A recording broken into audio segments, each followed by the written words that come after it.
Perdagangan optimis outlook perdagangan Indonesia di 2021 akan lebih baik dibandingkan 2020.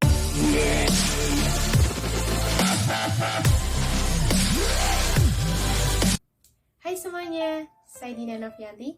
Pada kesempatan kali ini, saya akan berbagi informasi seputar dunia ekonomi internasional. Kita akan membahas kerjasama IKCPA yang pada hari Jumat 18 Desember 2020 lalu telah disepakati.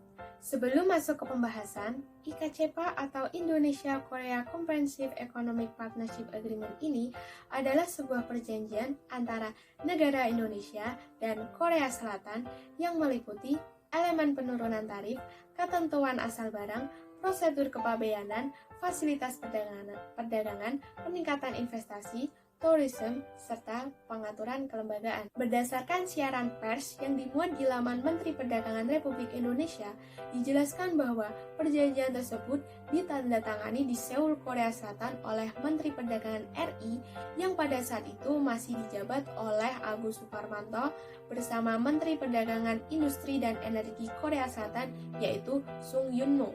Menteri Perdagangan Agus menyampaikan, penandatanganan IKCPA merupakan tonggak penting dalam hubungan ekonomi internasional antara Indonesia dan Korea Selatan, mengingat Korea Selatan tertarik untuk menjadikan Indonesia sebagai new production base di ASEAN, yang artinya Indonesia akan menjadi tempat penghasil produk-produk baru di wilayah Asia Tenggara. Sementara itu, berdasarkan berita yang dimuat di kontan.co.id, perjanjian ini akan memotong mayoritas pos tarif Korea Selatan dan Indonesia serta perjanjian investasi dan jasa termasuk entertainment.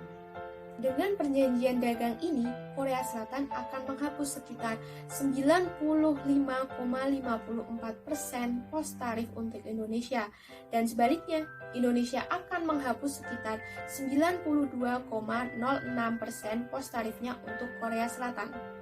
Pada perdagangan jasa, Indonesia dan Korea berkomitmen membuka lebih dari 100 subsektor untuk meningkatkan integrasi beberapa sektor jasa di masa depan, antara lain pada sektor instruksi, layanan pos dan kurir, franchise, hingga layanan terkait komputer.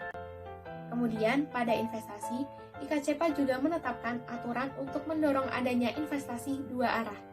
Dengan adanya IKCPA diperkirakan akan meningkatkan sekaligus akan membuka peluang bagi perusahaan Indonesia untuk berinvestasi di perusahaan Korea Selatan. Begitu juga sebaliknya. Dari pembahasan yang sudah saya bahas tadi, dapat diartikan bahwa IKCPA nantinya akan membawa ekonomi Indonesia menjadi lebih kuat, berdaya saing, terbuka, dan semakin menarik bagi investor Korea Selatan dengan menjadikan Indonesia sebagai pusat produksi untuk memasuki pasar kawasan dan dunia.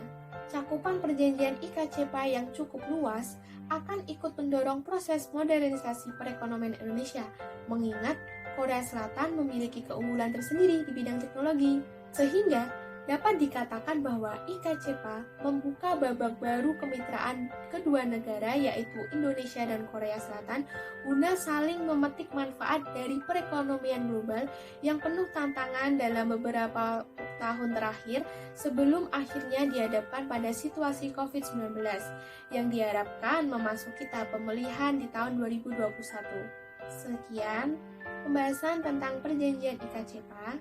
Kurang lebihnya mohon maaf. Semoga bermanfaat.